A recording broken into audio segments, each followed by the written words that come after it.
I'm Hannah Miyamoto, and I'm executive producer of Pacifico Studios in San Luis Rey, California. And I'm also studying media production and film at Mira Costa College. So where did you grow up and what was your early life like? Well, I grew up in Minnesota, Minneapolis, Minnesota mostly. My early years were pretty happy, but it was like when I was 10 years old that I remember that a boy in my school, he asked me, are you a boy or are you a girl? Who knows what he was sensing? And then it got really bad. The bullying kind of peaked when I was in junior high. And then by senior high, I was just so happy to get out of the place alive. So, why did you suspect you were intersexed? Well, a lot of it was because I was trying to figure out what was the reason why I wasn't finding work. I graduated from college as a civil engineer, and I couldn't find work as a civil engineer. And then I graduated law school because I thought, well, being a lawyer would be nice. And then nobody would hire me. I did a lot of pro bono work, and so I realized I was a really good lawyer. But it was really hard to get hired as a lawyer if someone had to pay you. If I was working for free, I would have been fine, I suppose. But I couldn't afford to work for free for the rest of my life.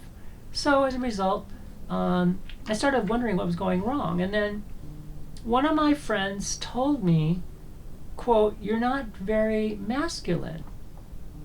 So when your intersex condition was diagnosed, what was your greatest challenge? Well, my greatest challenge was to figure out how I was going to live with this condition. The first suggestion my various friends gave to me was, well, you should live as a woman. But the greatest challenge, of course, was find a career where you had no history.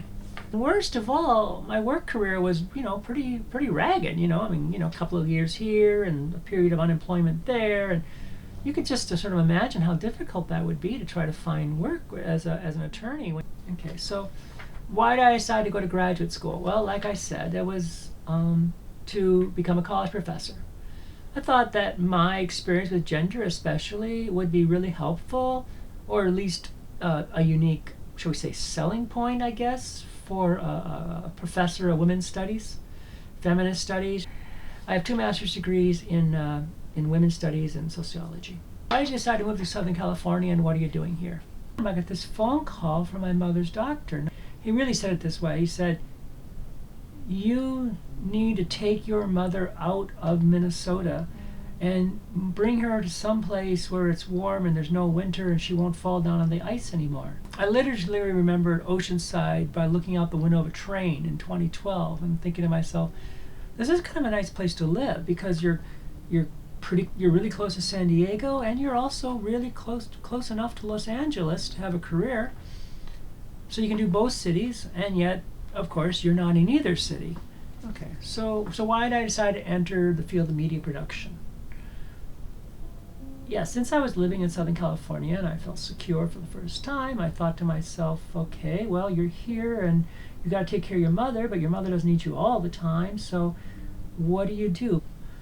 So all these things kind of said, I'd like to be a screenwriter, a producer, director, editor, do something, get me behind the camera, work with other people. I really enjoy creating things, and like I said, I also have this basic deep feeling that mass media is a way to make the world better for a lot of other people.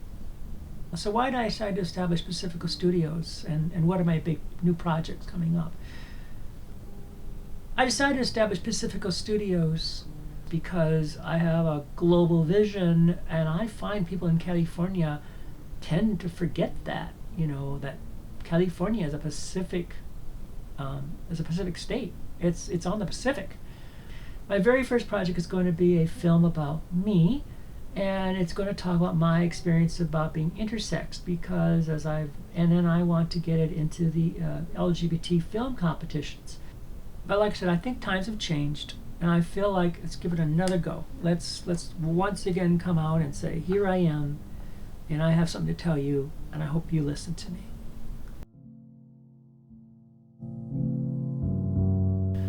You know, we get the word monster from the idea of children born with unusual genitalia.